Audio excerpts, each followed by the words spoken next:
भाइयों बहनों, दुनिया पस्त हो गई थी, लेकिन एक सेक्टर था जो कोरोना महामारी के सामने दृढ़ता के साथ खड़ा था। वह कृषि सेक्टर था, जिसने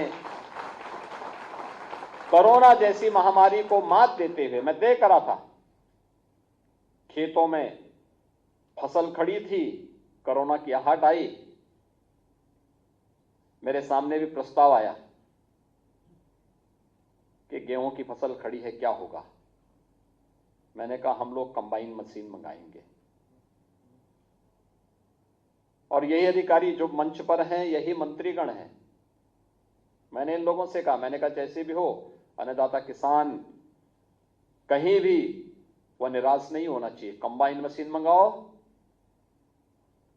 कोविड हेल्प डेस्क बनाओ और फसल को कटवाने, क्रय केंद्र तक पहुंचाने की व्यवस्था करो। और सफलतापूर्वक प्रदेश के अंदर इस कार्य को हम लोगों ने मार्च 2020 से इस कार्य को सफलतापूर्वक आगे बढ़ाया। गन्ना खड़ा था, देश और दुनिया के अंदर चीनी मिलें बंद हो गई थी, प्रदेश के अंदर भी 119 चीनी मिलें थी। क्या होगा? हमने कहा जो कुछ भी मंगाना है करिए, लेकिन चीनी मिलें बंद नहीं होंगी और किसान को सुविधा दो, वह अपना गन्ना मिल तक पहुंचाने की व्यवस्था करें, सरकार उसको सुविधा देगी। और सभी 119 चीनी मिलों को हम लोगों ने चलाया। व्यापार बंद हो गया, आवागमन बाधित हो गया, लेकिन एक जगह कुछ चीज चलायमान था, तो वह हमारा किसान चलायमान था, सक्रिय था, निरंतर कार्य करता रहा। उसने बीमारी की परवाह नहीं की, लेकिन हर व्यक्ति को बिना भेदभाव के राशन उपलब्ध कराता रहा। और इसके लिए मैं अपने अन्नदाता किसानों का हृदय से अभिनंदन करता हूं, उनका स्वागत करता हूं।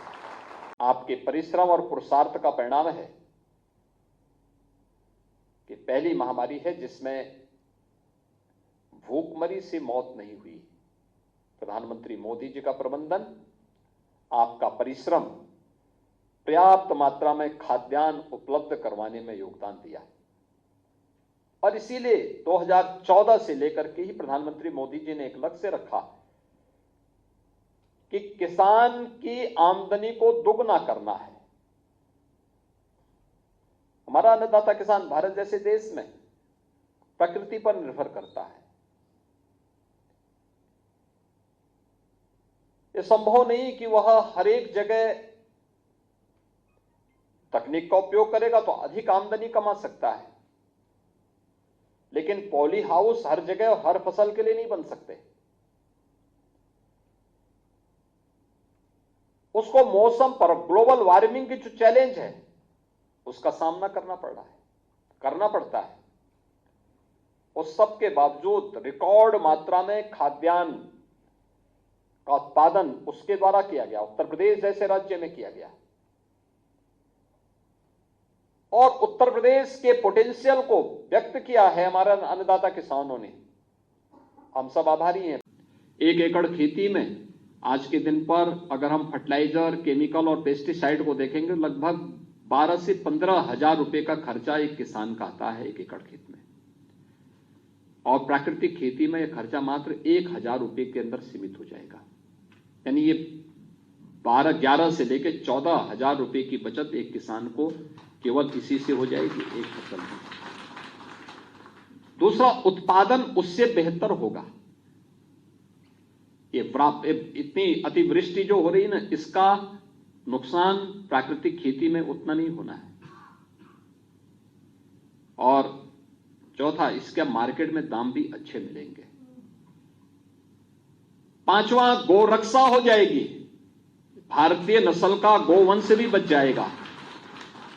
यानी जिस गौ माता के बगैर कोई काम होता ही नहीं, कोई धार्मिक कार्य हमारा संपन्न होता ही नहीं, उस गौ माता की रक्षा भी हम कर पाएंगे। और साथ साथ हम अपनी वर्तमान और भावी पीढ़ी को बीमारियों से भी बचा पाएंगे। ये 6 प्रकार के लाभ इसके माध्यम से होने जा रहे हैं। और इसलिए प्राकृतिक खेती को हम अपनी कार्यक्रम का हिस्सा बनाएं। सरकार इसके लिए प्रोत्साहन देगी, सरकार इस कार्यक्रम के साथ जुड़ेगी। ये आपकी खेती के लिए भी, बाड़ी के लिए भी, बागवानी के लिए भी और सब्जी आदि उत्पादन के लिए भी बहुत निर्णायक साबित होगा।